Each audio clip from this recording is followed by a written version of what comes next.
อืคุณผู้ชมครับแค่เสียงกรอบของแผ่นมันฝรั่งทอดเนี่ยมันเหมือนปุ่มเปิดโหมดหยุดไม่ได้เลยนะจริงจริงค่ะ มันเป็นเสียงที่สั่งสมองเราว่า เอ้า ขออีกแผ่นหนึ่งสิ แผ่นเดียวไม่เป็นไรหรอก แล้วสุดท้ายรู้ตัวอีกที อ่ะ หมดถุง ๆแล้วถ้าผมบอกว่าของกินระดับโลกแบบนี้จุดเริ่มต้นมันไม่ได้เกิดจากเชฟอยากสร้างสรรค์เมนูใหม่นะครับแต่เกิดจากความหัวร้อนบวกกับการประชดลูกค้าล้วนๆนะฮะ ฮะ เดี๋ยว มันฝรั่งทอดเกิดจากการประชด นี่มันเมนูอารมณ์เสียทอดกรอบเหรอคะ ตำนานเขาว่างั้นครับ เรื่องเล่าบอกว่าปี 1853 ที่ร้าน Moon's Lake House เชฟจอร์จครัมโดนลูกค้าบ่นว่าเฟรนช์ฟรายส์หนาไปนิ่มไป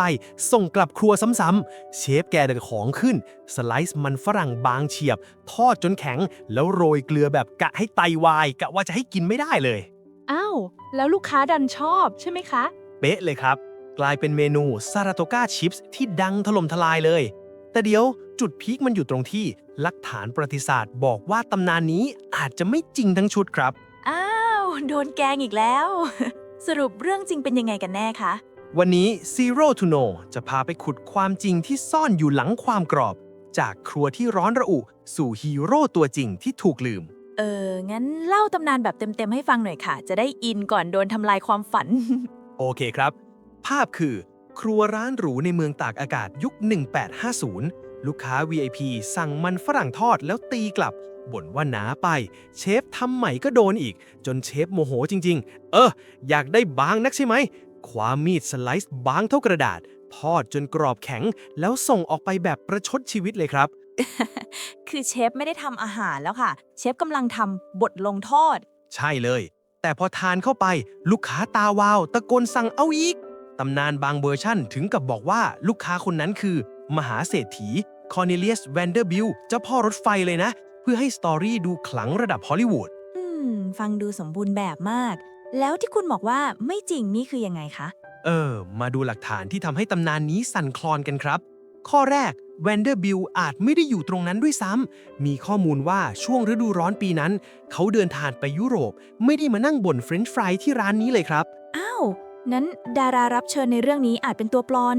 แล้วก็ข้อ 2 นี่คือหมัดน็อกเลยครับ มีหลักฐานยืนยันว่าเทคนิคสไลซ์มันฝรั่งบางแล้วทอดกรอบ มีอยู่ก่อนปี 1853 นานมากแล้วครับ จริงเหรอคะ นานแค่ไหน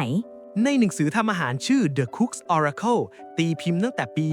1817 นะครับ ก่อนตำนานต้อง 30 กว่าปีเลย มีสูตรชื่อ Potatoes Fried in Slices or Shavings เขียนวิธีทำเป๊ะๆเลยว่าให้ฝานบางๆ ทอดน้ำมันแล้วโรยเกลือ 1817 หู งั้นเชฟคลัมไม่ได้คิดค้น แต่เหมือนเป็นคนทำให้มันดังมากกว่าสินะคะ ถูกต้องครับ แถมในพื้นที่ซาราโตกาเอง ปี 1849 เคยมีข่าวพูดถึงแม่ครัวชื่อเอลิซาที่ดังเรื่องเมนูมันฝรั่งทอดกรอบหรือ crisping potatoes มาก่อนแล้วด้วย ทีนี้พอเราปัดตำนานดราม่าออกไป เราเจอชื่อหนึ่งที่น่าสนใจมากครับ นั่นคือแคทเธอรีนแอนเคทหรือป้าเคทพี่สาวของเชฟครัมที่ทำงานในครัวด้วยกัน มีเอกสารระบุว่าป้าเคทอาจเป็นคนทำชิปแบบบังเอิญคือทำมันฝรั่งฝานบางหลุดมือตกลงกระทะพอตักขึ้นมาชิม เฮ้ย มันกรอบอร่อย เลยพัฒนาเป็นเมนูเลย อ๋อ คือไม่ใช่ประชด แต่เป็นอุบัติเหตุที่แสนอร่อย สินะคะ ใช่เลย และที่สำคัญในข่าวมรณกรรมของป้าเคทปี 1924 ระบุชัดเจนว่าเธอคือผู้ริเริ่มเมนูนี้ ในขณะที่ข่าวมรณกรรมของเชฟครัมแทบไม่เน้นเรื่องนี้เลย โอ้ งั้นแปลว่าเชฟครัมอาจจะเป็นพรีเซนเตอร์ที่ทำให้ร้านดัง แต่คนคิดสูตรหลังบ้านอาจจะเป็นป้าเคท เป็นไปได้สูงครับ สรุปคือป้าเคทเป็นคนเริ่ม แล้วก็เชฟครัมเป็นคนดันให้เป็นซิกเนเตอร์ของร้าน แล้วจากจานหรูในร้าน มันกลายมาเป็นขนมถุงที่เรากินทุกวันนี้ได้ไงคะ ของทอดโดนลมแป๊บเดียวก็เหี่ยวแล้วนะคะ นี่แหละครับ จุดเปลี่ยนสำคัญ ปี 1926 มีนักธุรกิจหญิงชื่อลอร่าสกัดเดอร์เจอปัญหานี้ เธอเลยให้พนักงานเอากระดาษไขหรือ wax paper มาพับเป็นถุง แล้วใช้เตารีดขอบถุงให้ละลายติดกัน อ๋อซีลถุงแบบ DIY ใช้เตารีดเนี่ยนะคะ ใช่ครับ กลายเป็นถุงปิดสนิทแบบบ้านๆ แต่เปลี่ยนโลกเลย เพราะมันกันความชื้นได้ ทำให้ส่งไปขายได้ไกลขึ้น แล้วก็เธอยังเป็นคนเริ่มพิมพ์วันผลิตลงบนถุงด้วยนะ สุดยอดจริงๆ ถ้าไม่มีคุณลอร่าวันนี้เราคงไม่มีเลกินแน่ๆ แล้วเลสมาตอนไหนคะ มาแล้วครับเฮอร์แมนเลเซลส์แมนอัจฉริยะที่เริ่มจากขับรถตระเวนขายชิป จนขยายระบบการผลิตและขนส่ง กลายเป็นอาณาจักรขนมขบเคี้ยวระดับโลกที่เราคุ้นเคยกันนี่แหละครับ ฟังแล้วเส้นทางมันยาวไกลมาก แต่มันมีเหตุผลทางวิทยาศาสตร์ไหมคะว่า เปิดถุงแล้วเราถึงหยุดไม่ได้ มีครับ เขาเรียกว่า bliss point หรือจุดสุขสุดยอด อ้าว ชื่อดูอลังการมากเลยค่ะ มันคือสูตรลับที่บาลานซ์ความเค็ม บวกความมัน บวกเสียงกรอบ ให้พอดีเป๊ะ จนสมองเราฟิน แล้วหลั่งสารความสุขออกมาทำให้เราอยากหยิบชิ้นต่อไปเรื่อยๆแหละครับ อ๋อ คือชิปไม่ได้ทำให้เราอิ่ม แต่มันทำให้เราเพลินจนกู่ไม่กลับ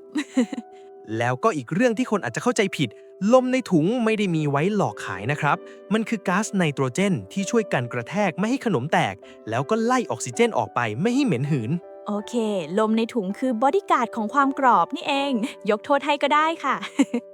เพราะงั้นถ้าถามว่ามันฝรั่งทอดเกิดจากการประชดไหมคำตอบที่แฟร์ที่สุดคือ ตำนานประชดมันเล่าสนุก แต่ความจริงคือเทคนิคนี้มีมาก่อนแล้ว และเครดิตไม่ได้อยู่ที่เชฟครัมคนเดียวใช่ไหมคะ ถูกต้องเลยครับ มันคือผลงานร่วมของหลายคน ตั้งแต่สูตรในตำราปี 1817ปาเขตในครัว เชฟครัมที่ทำให้ดัง คุณลอร่าสกัดเดอร์ที่ปฏิวัติถุง แล้วก็คุณเฮอร์แมนเลที่สร้างอุตสาหกรรม จริงๆ ฟังแล้วไม่ใช่แค่เรื่องของกินเลยนะคะ มันคือบทเรียนว่าเรื่องที่ดังที่สุดอาจจะไม่ใช่เรื่องที่จริงที่สุดเสมอไป ใช่เลยครับ และนวัตกรรมเปลี่ยนโลก บางทีมันอาจไม่ได้เกิดในห้องแลบ แต่อาจเกิดจากเตารีดหรืออุบัติเหตุในกระทะก็ได้ครับ ถ้าคุณชอบเรื่องราวสนุกๆ ได้สาระเปิดมุมมองใหม่แบบนี้ อย่าลืมกดไลค์ กดแชร์ และกดติดตาม Zero to Know ไว้เลยนะครับ แล้วเจอกันใหม่ตอนหน้าค่ะ กับเรื่องเล่าที่สนุกกว่าที่คิดครับ จากศูนย์สู่รู้ สนุกทุกคลิป